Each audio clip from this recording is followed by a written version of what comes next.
the entertainment highlight of the week. Red Ray Gun Limited presents The Benji and Nick Show. Hello. Hello. Hello. Good morning. Good day. Good night. Good afternoon. Good heavens.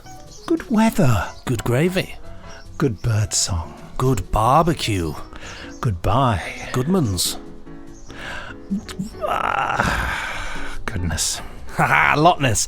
How'd you like them apples? Say goodbye to your streak today. Ha. Well, to be quite frank, there was the internet dropout, so I didn't hear what you said, so I was put off mid-stroke. Yeah. Poor Anyway, worker always blames his tools, Nicholas. And where was the tool? Anyway, that was the Loch Ness game. It's not about Loch Ness, and it's not a game. But this is the Benji and Nick Show, your number one podcast for cult television. TV from the past, TV you might remember, TV you might want to forget. And what are we covering today, Nick? Well, we're chatting about Stingray, the pilot episode, now available on BritBox, which is what inspired us to do it, along with Jamie Anderson, who suggested it. And Jamie Anderson he'll be appearing later, no doubt with some views on the subject, since his father, Jerry Anderson, wrote and produced it. I'm really looking forward to talking about Stingray, having watched it again. Wow. In a moment, your emails sent to podcast@nicholasbriggs.com. But first, the Benji and Nick Show is proud to be sponsored by The Village Shop, the online e-store run by the Unmutual website and Coit Media Limited. Your number one shop for all things Prisoner, Danger Man and Patrick McGoohan, including DVDs, Blu-rays, books, CDs, audio dramas, clothing, photos, homeware and gifts. Lovely. New items are added weekly. Yes. The Benji and Nick Show listeners can enjoy a 10% discount on all purchases by using the code LOCHNESS10, all capital letters there, no spaces, at the checkout. That's a number 10, by the way. A further donation will also be made to Hope House Children's Hospice at no cost to you. The address is www.theprisonershop.co.uk, and when you go onto that, it will actually display the village shop at the top, but I can assure you, you are in the right place. Yes. So I have a quick look at it and see what's going on there. Do you want to tell them about the additional discount as well? I would love to, as there is an additional offer that if you put in the code Eye of Time, all capital letters and no spaces, at the checkout you can get 40% off of a 50 years of The Prisoner, a DVD of the Elstree Studios event featuring interviews with directors Alex Cox, John Howe and Chris Rodley, series crew members John S. Smith, Tony Sloman and Ian Rakoff, and a devilishly handsome chap called Nicholas Briggs, plus others. So there we go. What have you got for us, Nick? Well, actually, just a really obvious thing. Danger Man, the complete collection DVD box set. Dangerman, that's right. A series that made Patrick McGoohan a star. Filmed between 1959 and 1965. McGoohan portrays Secret Agent John Drake. Later episodes were rebranded as Secret Agent Man in the US. Secret Agent Man. Secret Agent Man. Yeah, the gun. You know that song? They used the theme of it in the Austin Powers first movie. Did they really? The American theme for Danger Man was a song, Secret Agent Man. Dun, dun, dun, dun. Well, sounds well. I'll have to listen to that again, I think. Yeah, I suppose in America, if you said Danger Man, they just thought he was just dangerous. Like, you just bump into dangerous things. Mun. Yeah. Yeah, no guns and no girls, super spy. Every episode of both the half-hour and hour series are included in this stunning 19-disc set. I must admit, I've got the set with all the hour-long episodes where John Drake became English because in the half-hour episodes, he's American. So that's really weird. That is true. That is weird, isn't it? But it's very the hour-long episodes, all black and white, apart from the final two-parter sort of feature-length one, which is in colour. They are such tight little spy stories. They're great. They really are great, and I thoroughly recommend Danger Man or Secret Agent Man. Anyway. Also, you might like to have a look at nicholasbriggs.com. It's my site, funnily enough. And I don't know whether we explained who we were earlier. We usually say, I'm not Benji. And yes, I'm not Nick. But anyway, People probably worked that out by now. Yeah, my site, nicholasbriggs.com. If there's anything you fancy buying there, have a look. What I've been doing the last few weeks is really passive-aggressively complaining about the fact that no one ever buys anything there. And every time I complain... People actually buy something. So consider this me complaining again. So thank you to those of you who've been buying my book, The Dalek Generation, and some photographs and an art print as well. So there's all sorts of things. Go and have a look there. But I shall plug it no more. Who wants to start off the email? Shall I start them off? Yeah, go for it, my friend. Okay, these were sent to podcast@nicholasbriggs.com, if I could but remember. And this is from Jessica Mathis. Now, you'll like this. A question for the podcast. It was sent on the 3rd of May in the year 1308. Hi, you've often mentioned Jerry Anderson Productions, but I was wondering if you were familiar with the late 80s live-action model TV show Tugs from the producers of Thomas the Tank Engine and Friends. Benji, you... Certainly am, yes, very familiar with it. I used to own pretty much all of the props for it. Had a part ownership in it. Yeah, they were offered to myself and a couple of other people who all clubbed together because the props were found. They were clearing out the Shepperton Studios backlot, as it were, and going through and stuff. And the props were in there, and they were going to be chucked out. And a fantastic chap, I think his name was Richard Talbot. He retrieved the props and he just had them in the back room for years and was just doing a little bit of work on them here and there, but he couldn't keep them. So we bought them off him, and they now reside at the Midland Railway Centre. I'll just double check if that's true. By the way, Jess carries on and says, unlike Thomas, it was darker in tone and featured cast like the late Patrick Allen in the Tug. And late Timothy Bateson. Who was Timothy Bateson? He was in The Key to Time as Binro. Oh, amazing. Binro. It only ran for one series due to Television South going bankrupt. Could Big Finish ever consider doing an audio series based off it? No. I don't think it would be. I mean, the thing about this is an interesting thing actually with Tugs. Tugs was a massively expensive program to make. Each model cost absolutely thousands of pounds. I mean, it's unbelievable. I mean, unprecedented. It really was. It was unprecedented for the time that the show was so expensive, and part of the reason why TVS went bankrupt, but they were planning on doing a second series. But Did they go bankrupt because of the Tugs? They were going bankrupt anyway, but certainly I don't think Tugs helped because it was made at Shepperton Studios in the tank at Shepperton, which is in demand for loads of films. But yeah, I'm very privileged to kind of. I've had the most wonderful time with that. You've fondled the Tugs. I've fondled the Tugs, but I've met loads of cast members. I've got copies of things which have never been released. Which I digitised from old pneumatic tapes. Wow. And things Did you meet Patrick Allen in the house? Patrick Allen was dead by the time this was happening. At the time you met him. But I can say something interesting, that before they got Patrick Allen in, they actually had Brian Blessed doing the voice. And I've got a copy of it. Yeah, I've got a copy of Brian Blessed doing the narration, and it's a completely different. Yes, it must be. It really is. Well, Patrick Allen did. His was the opening was the tugboat for its size is the most powerful craft afloat, and it's ever so matter of fact. But then you get Brian Blessed. It is that. It's literally that. It's ridiculous. So you think, no, I can see why this didn't continue. But yes, so in answer to the question, I'm well aware, and if you want to see the models, you can. They're based at the Midland Railway Centre in Butterley in the Midlands, and you can see the vast majority of the Tugs in all of their glory. So there we go. Well, I imagine that'll be open again after the pandemic has faded, so who knows when. Jessica, there you go. How about that? What's the next email? So the next one here is says the subject is, what on earth is the Master up to? This is from Christopher Gerard, and it was sent on the 5th of the 5th 2020 in the year of our Lord 1440. What a year, right in the Middle Ages, that one.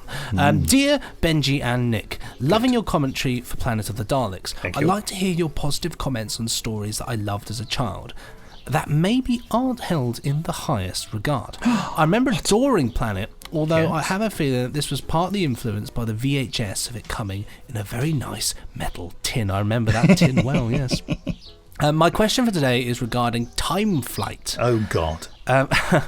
I have been thinking for days now about the Master disguising himself as Khaled, Yes. and it makes absolutely no sense to me. No, it doesn't. It's ridiculous, isn't it? Has he been dressed up like that for weeks? Is it just for the Doctor's benefit?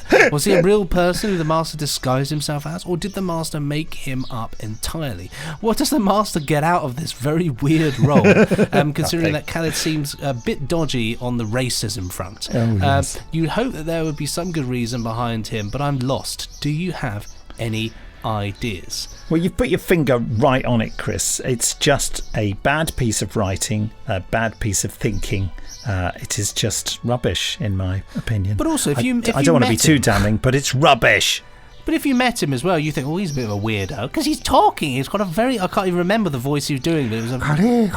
Yeah, It's a bit racist, basically. It's the voice he's doing. completely Yes. racist, isn't it, Yes. really? It's That's why I only approximated it, so I didn't veer into the racism zone. It's a dementedly terrible idea, isn't it? It was probably Yes. a bunch of people around a table. So yeah, maybe you could be disguised. Yeah, that'd be good. That was as far as the conversation went. Well, that would be John Nathan Turner, really, who in many ways was a fine human being, I believe. It says here somewhere. Hold on. Oh, yeah, there, just there. But I think it's fair to say that John Nathan Turner, when it came to story structure and believability of script, did not have a Scooby-Doo. That's my considered opinion. I'm sorry if that's offensive to many people. He did such good work keeping the show going. Yeah, I mean, really. He was a fantastic ambassador of the show, I think. I mean, He certainly got to go on a lot of trips. Yeah, well, because quite, of it. Well, quite, and have a lot of great parties.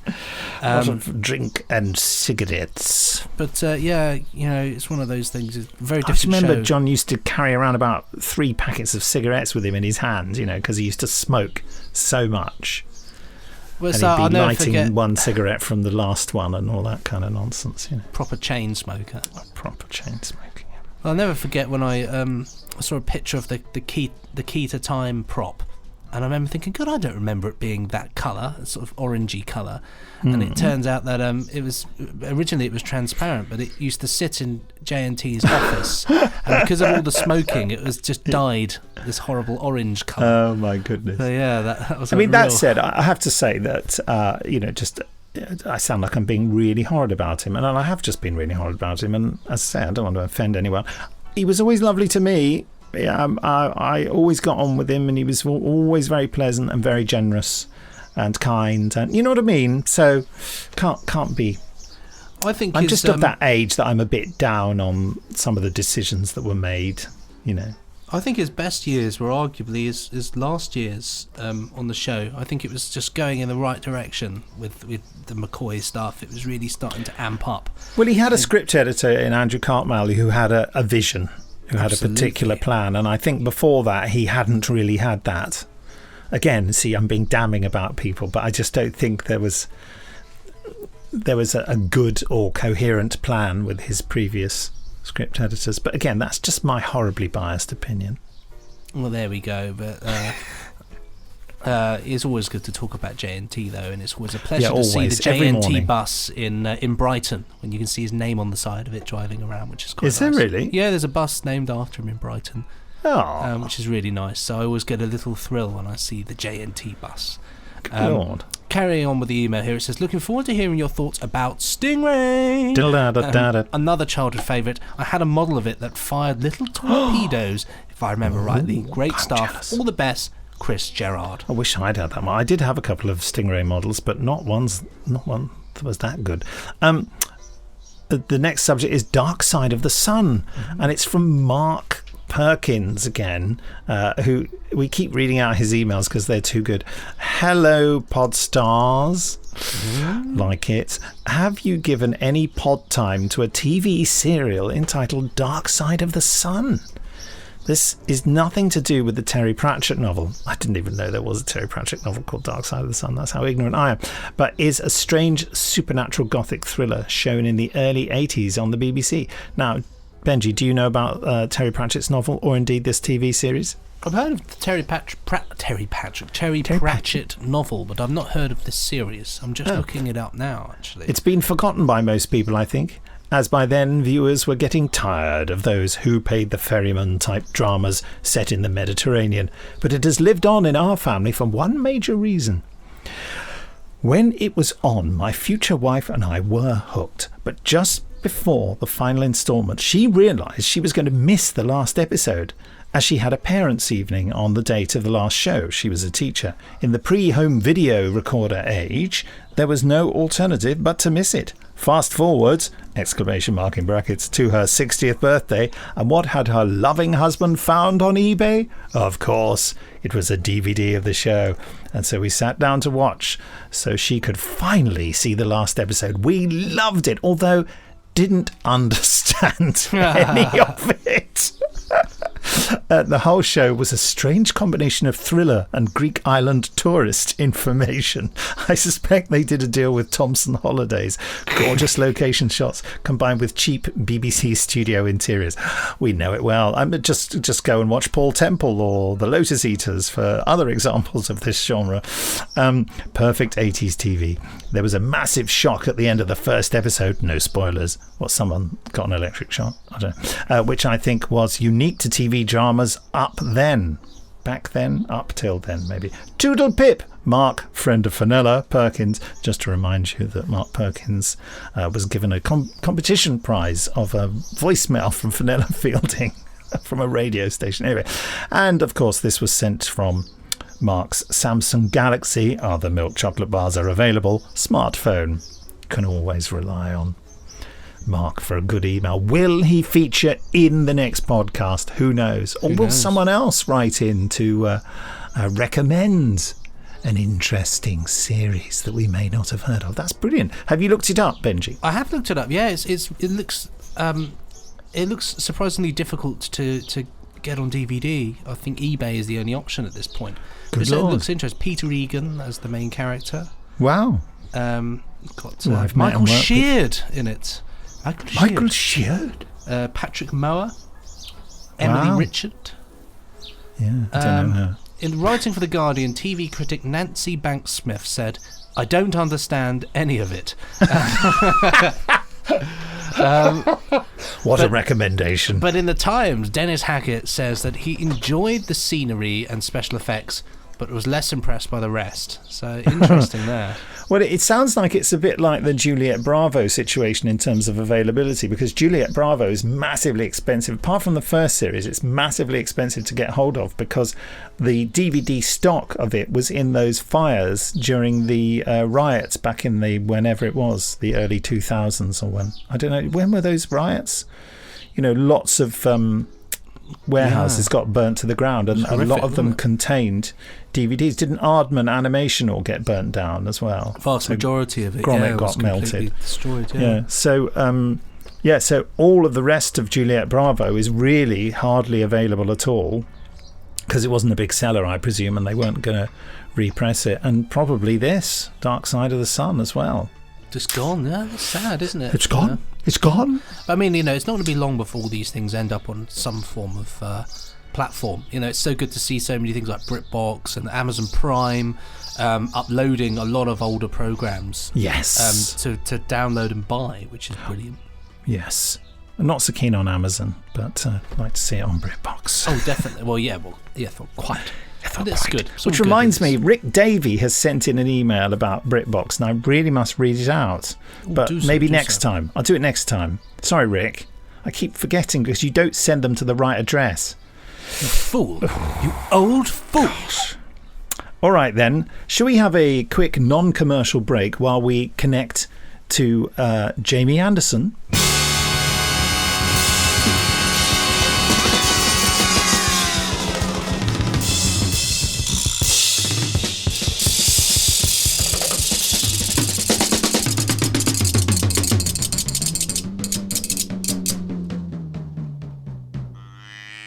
So, hello, Jamie. Welcome. Hello, Terranians. How are you? Mighty Titan. We are, of course, going to be talking. How somebody... did they do the aquaphibian voices? Well, there's somebody blowing into fluid to make the bubble track, and then I don't know if they had a bit of a gargle going on. But I was in fact I was just rewatching the last bit because I hadn't got there yesterday, and there's a bit where one of the aquaphibians talks and they'd forgotten to put the bubble track on, but they just thought, oh no, I wouldn't worry about that. So it's speaking gibberish anyway. No worries. Television for you.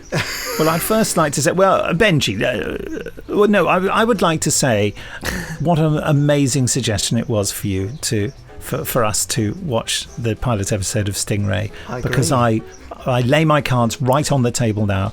I thoroughly enjoyed it, and I enjoyed it. I mean, I've always loved Stingray, but I enjoyed it far more than I thought I would. I thought I'd kind of cringe at it and think it was a bit naff and a bit silly, and of course it is a little bit naff and it is a little bit silly. It's for kids, but my God, it's well made, isn't it? I completely agree with you. Oh, there you go. There's the summary. Goodbye, everyone. Goodbye. I wonder, Benji, whether you could completely agree with some more detail.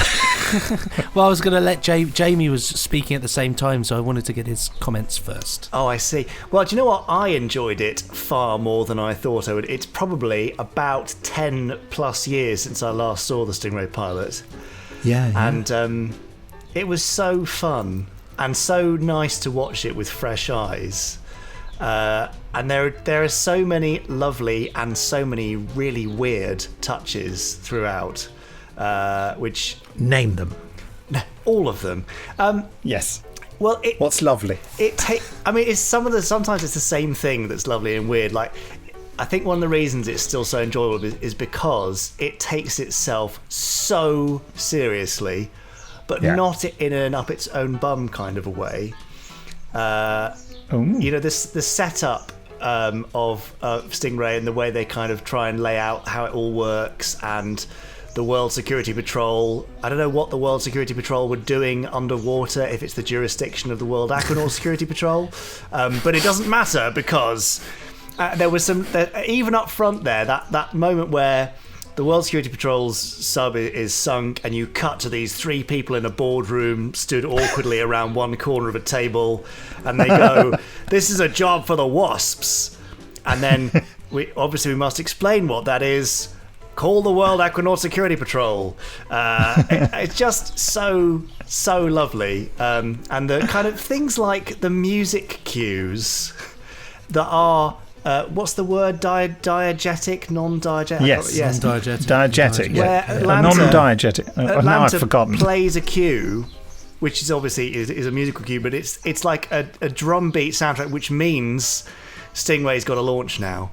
Yeah. And that's so weird. But great.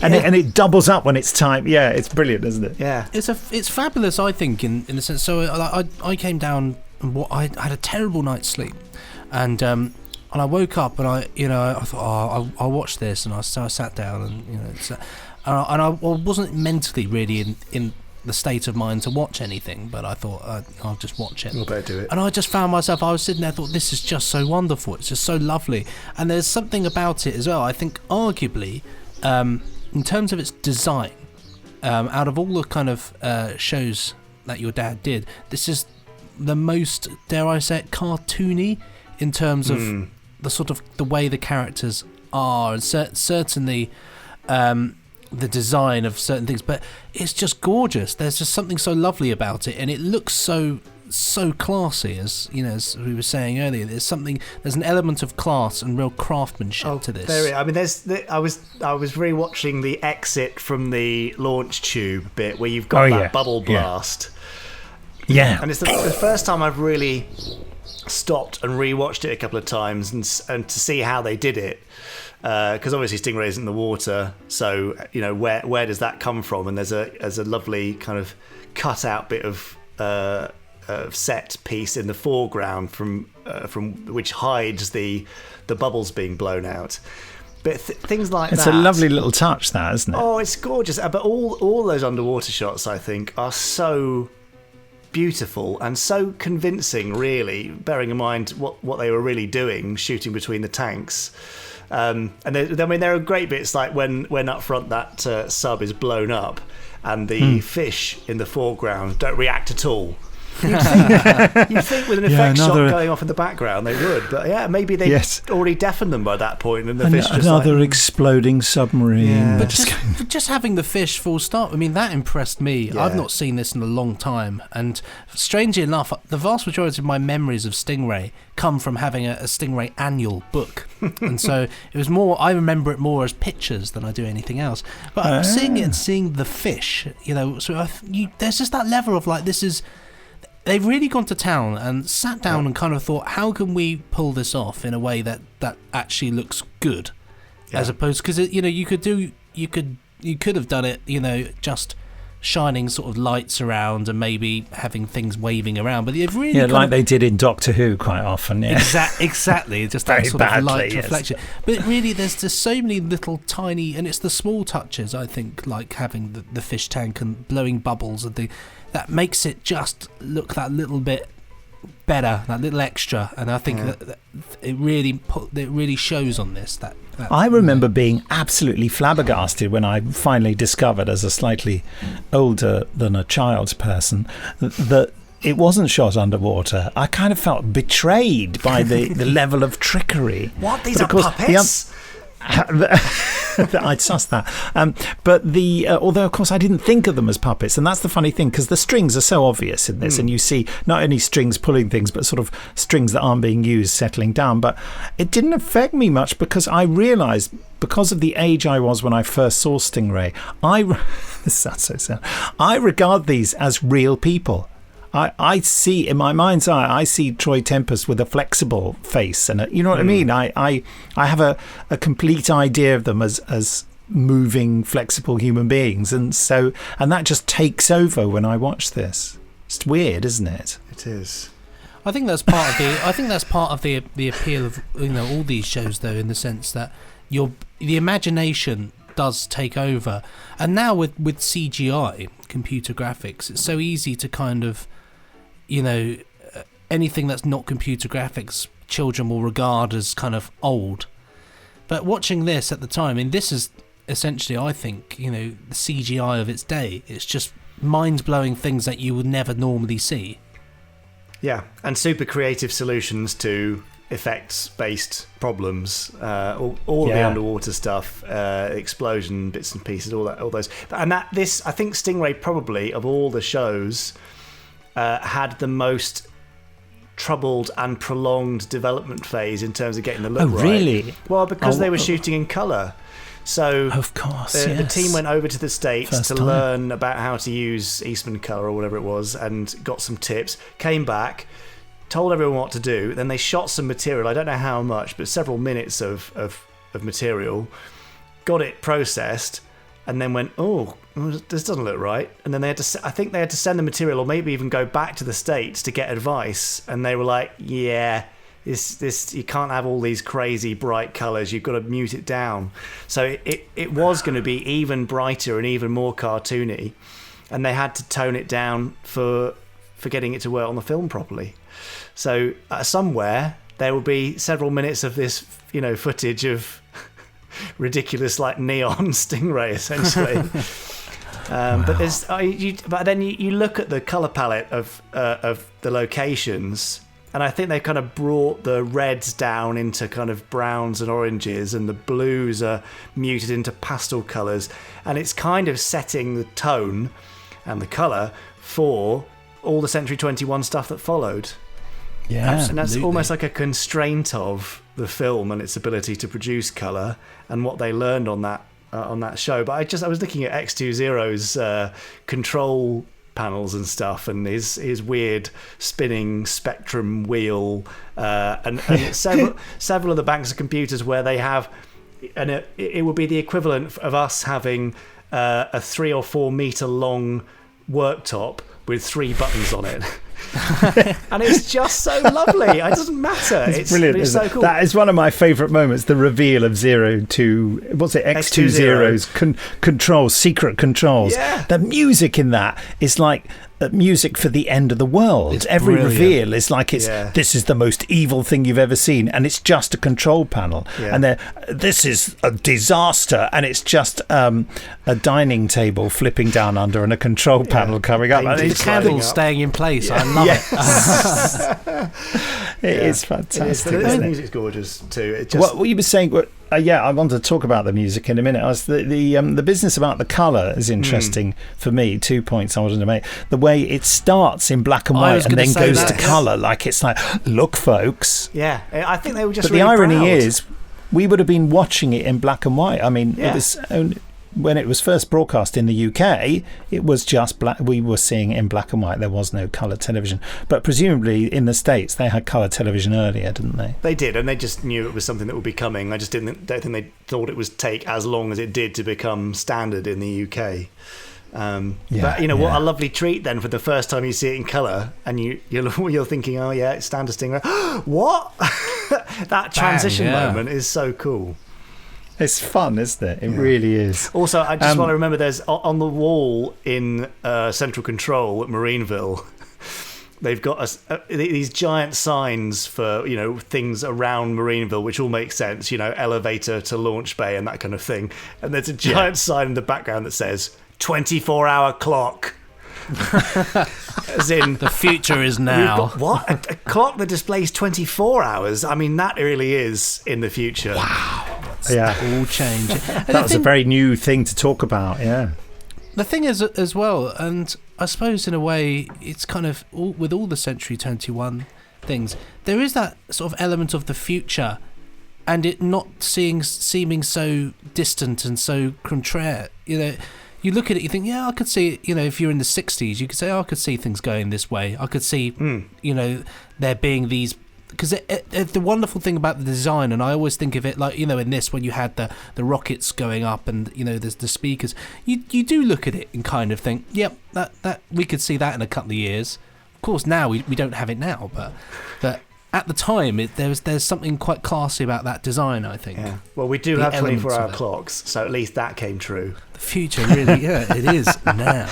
My God, they predicted everything. So you mentioned the music earlier.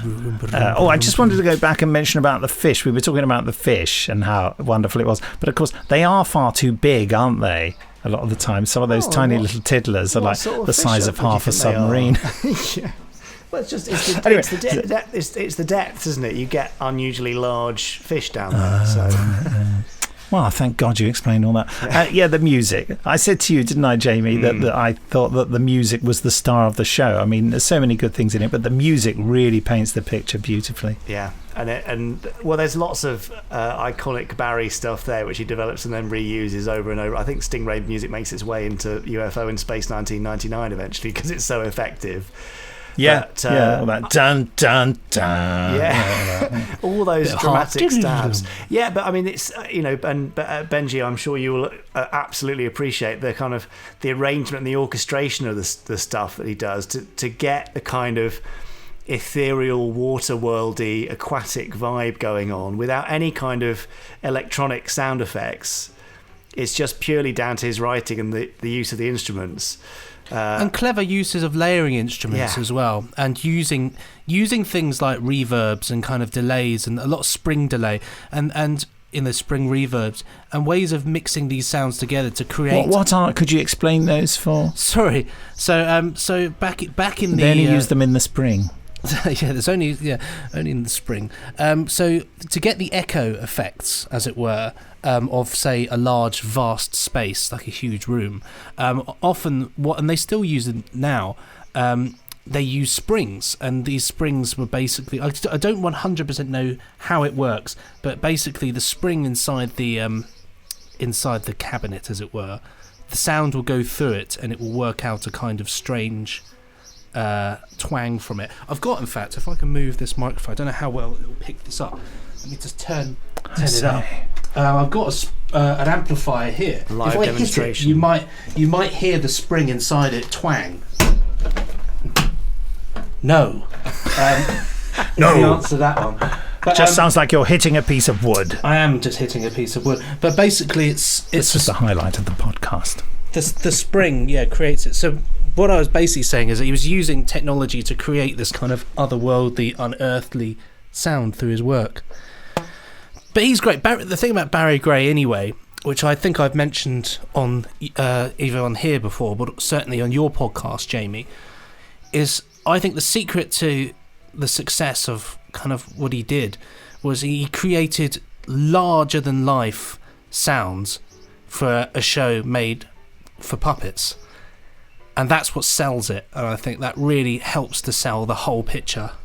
Yeah, because it's kind of not silly little plinky plonky music. Oh, it's really serious stuff. It's like this is the end of the world sort of vibe, as opposed to, oh, look at that little cute little fish that's swimming around, Oh, definitely. It's so full-blooded, isn't it? Oh, that's great. And who knew that would be the way to do it? And bizarrely, I would outrageously suggest that it doesn't work quite so well with live action. But I remember my brother, who's 9 years older than me, when UFO came on, he said, oh, this is great and everything, but it's got that bloody Thunderbirds music all over it, and it just doesn't seem realistic to me. I can't believe in it. I don't agree with that assessment, but I can see how it would cause problems. Barry Gray's orchestra had a particular sound that I don't think I've ever heard that sound in any other context. Yeah. I think you're right. Completely unique voice in terms of, again, it's choice of instruments and use of them, I think, is a lot of it. And also his style. I think he derived a lot of his style from classical stuff, from Spanish music, and then these kind of epic, kind of symphonic mixes of sound.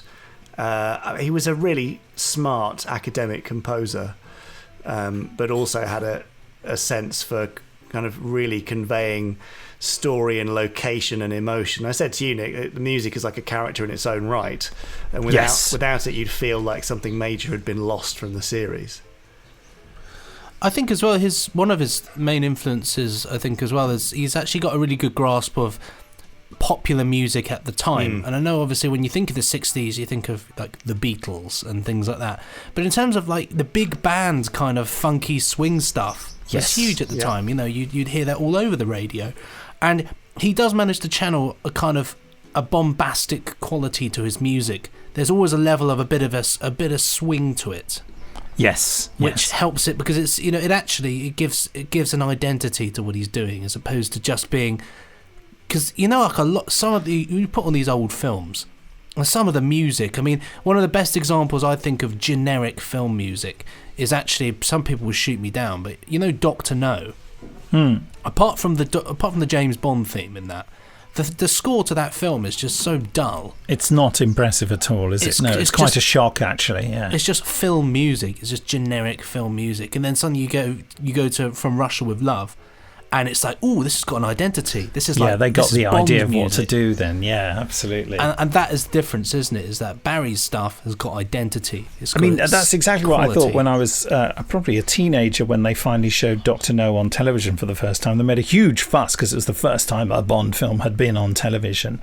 And I remember thinking, oh, God, this just feels like some rubbish old movie. I mean, that's unfair because there are loads of things that are brilliant about it. But having seen more recent ones at the time, like Live and Let Die and what have you, in the cinema, I was really quite shocked at the sort of paucity of style and of flair in Dr. No. And I thought, gosh, how did they ever make this a success? Well, you never know, and that's the thing. It's just bland. Whereas, with Barry's stuff, one of my fond memories of, being young is that opening sequence in Thunderbirds, where they kind of have the clips of what's going on and lots of explosions. This episode. This episode, the montage. That music is so exciting, and that feeling, it absolutely sort of encapsulates adrenaline. Dun, dun, dun, dun, dun, it's like bang. Adrenaline, that is the thing, isn't it? It's amazing, actually. I just want to mention the vast amount of sexism. You must have been watching some other show. And it all ends on Atlanta sort of basically looking at Marina and thinking, well, she's sexier than me. The tired old cliche. Agreeing, including her father. Yes, I mean, yeah, they're all basically, when Marina's introduced to them, the beautiful mute undersea woman, obviously every man's dream. And when she's introduced to them, they are all dumbfounded. They all kind of, it's like someone naked's walked into the room, isn't it? They all kind of go, you know. It's kind of... I love the idea as well that she's been employed to this extra top secret amazing she had no say in it. I said, "Do you want to join?" Yeah, she didn't say no, so fine. and that none of these other people know that. Oh, she's in, is she? You know, like, oh, you just got into this top secret meeting room of your love. But of course, everyone would know. Everyone at Marineville would know that there's something different about her because she doesn't have a sort of latch on her mouth because it doesn't have to open and shut. No, she hasn't got that crinkly bottom lip. Exactly. She doesn't have to talk. And she doesn't have to dress in a weird bronze tuxedo in the evening either. Why are they all wearing matching tuxedos at that meal? Isn't that weird? It's off-duty uniform. Yes. Maybe Commander Shaw wasn't anywhere near as extravagant in this as he is in later episodes, was he? He gets really crazy. He hit it a little bit towards the end when he was... he was telling Fisher to stop doing something. There was a moment where he was mocking somebody and he started to become a bit more like the Sam Shaw that we know from... look, he's on first name terms with him. Yeah, you know, me and Sam. Well, I was just thinking about all the ridiculous names, really. I mean...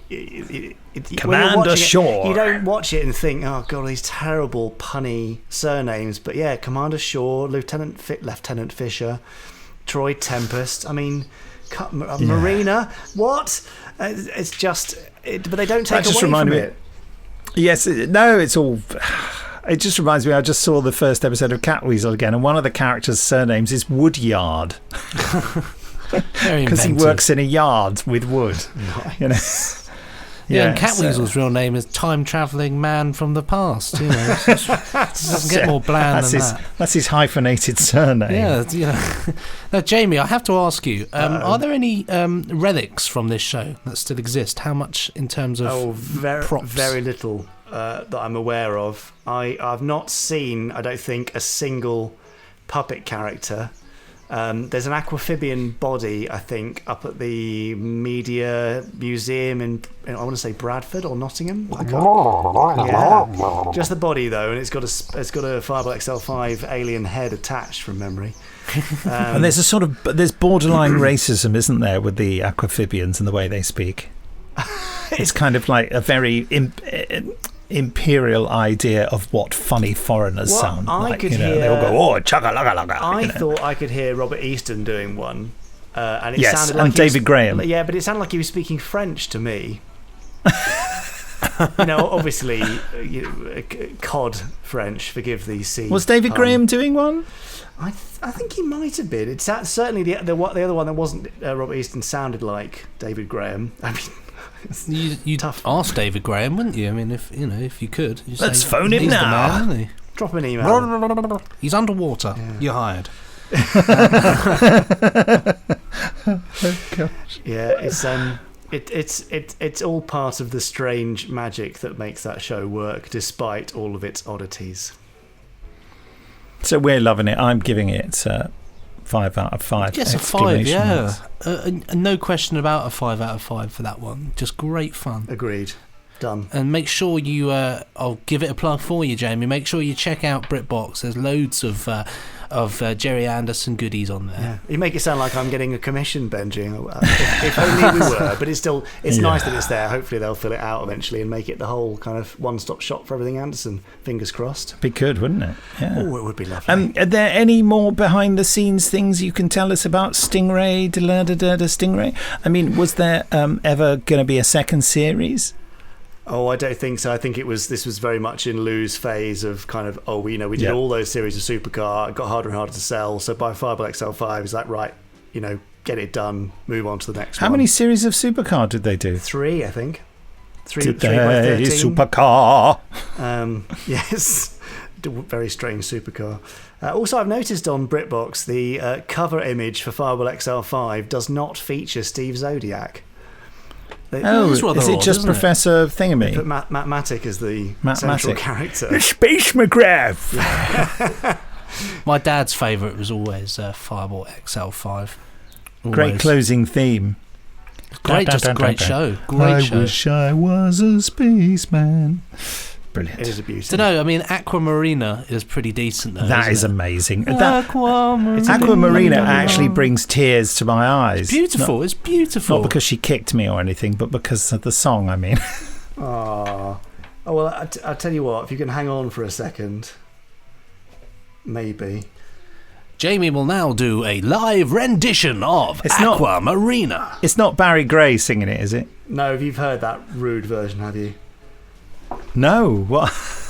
What does he? I'm trying to think what he sings it as. Barry Gray sings a rude version of Aquamarina. He was such a nice old chap. Something without taking a breath. Marina, if you could have seen her, one thing's for sure, she would never talk you to death, was his slightly 1960s interpretation of the potential lyrics. I don't think I'm going to be able to find it, unfortunately. I have Crispin Morel played a beautiful piano-only version of Aquamarina, which we played at Dad's funeral, and it's just so, if you want a version of Marina that will make you cry, that's it. So I'll try and find that. I remember I've heard that. Oh, it's beautiful. Yeah. Was it because you enthrall me so? That's my favourite line. What does it rhyme with? What does enthrall? Because you enthrall me. I can't remember what the lyrics are. Isn't that terrible? I'm going through it in my head. Your magic to me a beautiful mystery. I'm certain to fall, I know, because you enthrall me so. That's it. Hilarious. Isn't it lovely? Just looking at all the Thunderbirds episodes that are up on BritBox, they've got some pretty decent ones. They've not got Attack of the Alligators though, which is and there's only disappointing. 10. Why put up only 10? I still don't understand that. There must be some sort of rights and payment issue where they're hedging their bets to see what's popular, and if something's really popular, they'll just pay for the rights for a whole load of others to go on there. But it's an ITV-owned property. You can just stick it out there. Oh, I don't get it. It's weird, isn't it? I don't know what they're thinking. What are they thinking? Are you thinking? I suppose for next time round, we should select something else from this new selection from BritBox. What do we want to do? I think Press Gang would be fun. I knew you were going to say that, Benji. I just think Press Gang is... All right, we'll do the first episode of Press Gang, shall we? Press Gang. Prescott. Either that or Woof. I'm not watching Woof. I'm not watching Bernard's Watch. I'll say Woof, but Woof. I'm not watching it. Here's another really weird oddity, just quickly, right? Bernard's Watch is on there, right? And interestingly enough, it was a series when I was a kid in the 90s. Jamie might remember it as well. So I was already in my 30s, yeah. It was about this like a young boy who basically finds this watch that means that he can stop time.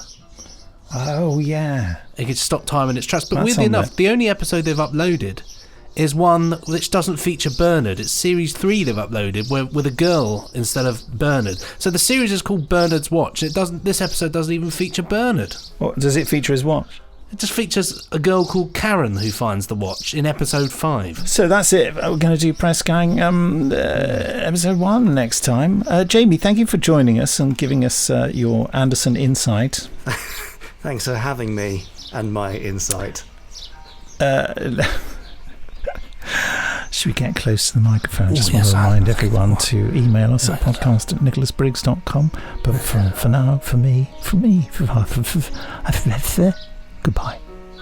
And from me, goodbye. Goodbye, Terranians. Try Timecast.